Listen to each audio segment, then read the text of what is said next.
Do me a quick favor. Tell me about your most used knife on a day-to-day basis and how you could improve it. I am so excited to get into the weekly vlog, so let's see what's going on in the shop today.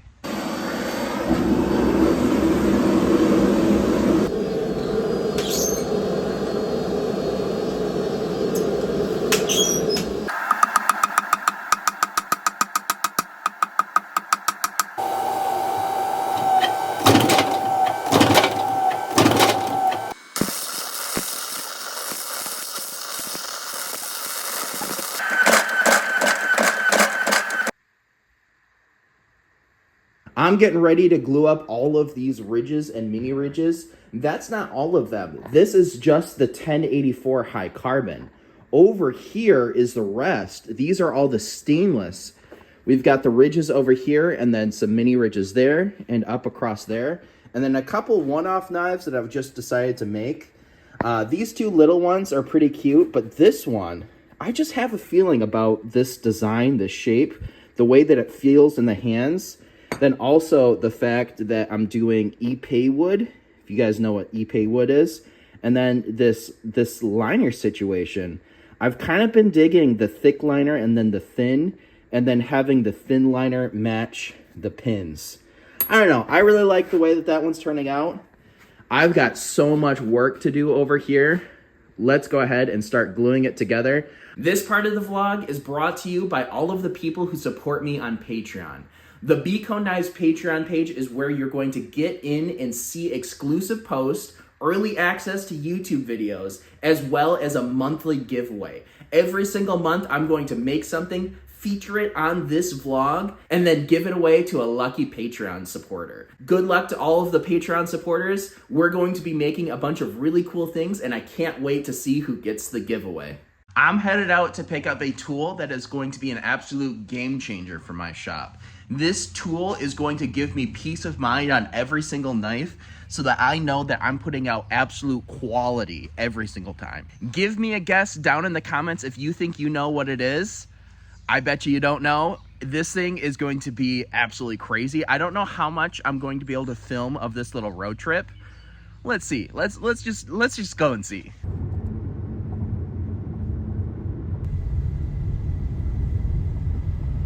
Why is it so humid?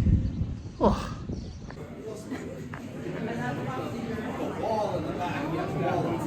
What's the name on the dog again? That's Mika. Mika. Good dog. Hi, Mika. Aw. Yeah, thank you for having me. This is a really cool shop you have here. So many cool machines and stuff that I've actually not seen in person. Oh, sure, yeah. So what is it that you guys do here at 4FM? High complexity, high precision CNC machine components. No big deal, no big deal, Sure. right? So this is a really big piece of equipment for me. That's going to allow me to make sure that my knives are quality before I send it out. Absolutely. Can you tell me a little bit of what you guys used it for? Yeah, almost the same thing. We make a lot of parts for the government and the rocket industry, and a lot of things get heat treated. Yeah. So we don't heat treat in-house, but we would use that machine to verify that our parts were coming back at the right hardness to meet the customer's print. Very cool, very cool. Well, thank you again for having me out. I appreciate you doing this deal. Yeah, It's going to be absolutely. cool to make you some knives. I'm super excited to have a nice set of Yeah. knives, man. Thanks for coming. Guys, be looking out for a really cool knife build because this guy is getting some high quality stuff and I'm definitely going to be making a video on it. That was Zach from 4FM. Because he works with military stuff, I could not shoot anything on the inside of his shop. Let me tell you what, it was super cool. There are so many pieces of equipment. I felt like a kid in a candy store. I wish I could make knives in there. You guys know me. If I'm going to upgrade something in my shop, if I'm going to get a new piece of equipment, I really like the barter deal. I feel like both sides always end up with way more than the actual value of it. I feel like that's a cool way to go. And that's the way I got my even heat. Go check out that video up here in the eye. I want to show you guys what I got from Zach as a part of the deal for the Damascus chef knives, doing a full chef, a paring knife, and a petty knife. Definitely gonna go with Baker Forge and Tool Steel. That's like the best of the best. Earlier in this video, I asked you guys to guess what it was that I traded. Let me know if you guys guessed a Rockwell hardness tester. Let me know in the comments if you want a full video on this machine and maybe a full video on how to use it. It's one of those things that I have no idea how to use this thing in depth, and I've searched all of YouTube and couldn't find one that gave all of the answers that I need. The best one by far was done by my buddy Dennis Tyrell. It showed how to use it, but there's a few things that I just don't know. Like on this dial, there's a dial that says 60, 100, and 150. I have no idea what any of those mean. I think I might have figured out how to run a test, but I'm not getting super accurate results. I don't know if it's because of my lack of knowledge of how to use it properly or if this thing is actually just inaccurate. There's a few other things that came with it. There's a few different anvils. You can see this is like a V thing for if I'm doing an angled piece. This is a smaller anvil for smaller tests or smaller items. And then, of course, this whole thing lifts up and off so that I can replace those. And then there's a couple other pieces of already known hardness steel. This one says 43.1 HRC.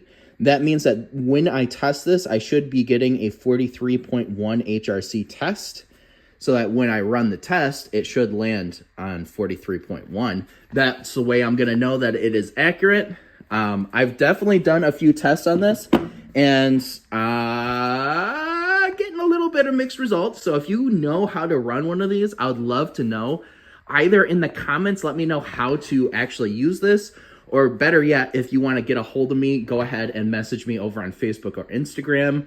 I definitely need an education on the Rockwell hardness tester. I've got a little bit of shipping to do, and because it is an absolutely gorgeous summer day here in Mount Pleasant, I'm going to go ahead and jump on my bike and bike the mile or so to the post office. Here's my bike all loaded up. We've got a medium-sized package. That is a couple of blanks going over to Canada to my buddy Richard Rennie. And then these are the last two blemished BDEs. Those were the first ones to sell out, which means all I have left are the regular BDEs ready to go over at bcoknives.com. Go check that out and pick one of those up because those things are absolute beasts. I got about halfway there and then realized that I forgot to grab my wallet. Dang it. Nothing like making a mistake like that. All right, time to head out again, but with my wallet this time. At least it's another gorgeous day here in Mount Pleasant, Michigan.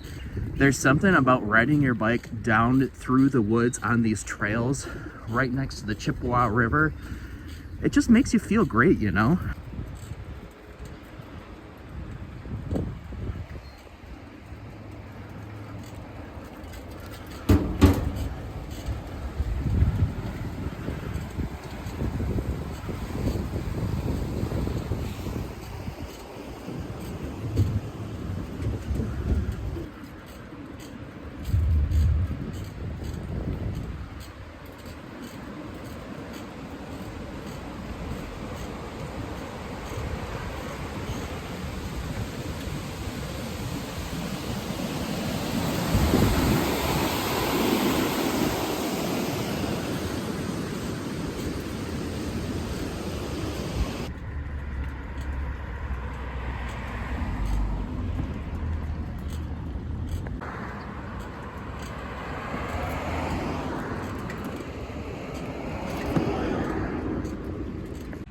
Just like that, I made it.